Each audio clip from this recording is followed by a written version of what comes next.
Третото видео с над 243 000 харесвания показва как не можеш да сгънеш лист повече от 8 пъти, без значение големината му. Да го пробваме. Така. Имаме един лист. И сега иде най-големия проблем, именно как ще снимам. Окей, това може би най-тъпото място да сложа телефона, но това е друг въпрос. Така.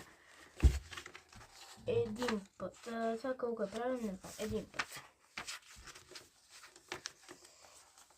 Не съм най-добрата с гъване, трябва да ви го призная. Два пъти. Три пъти.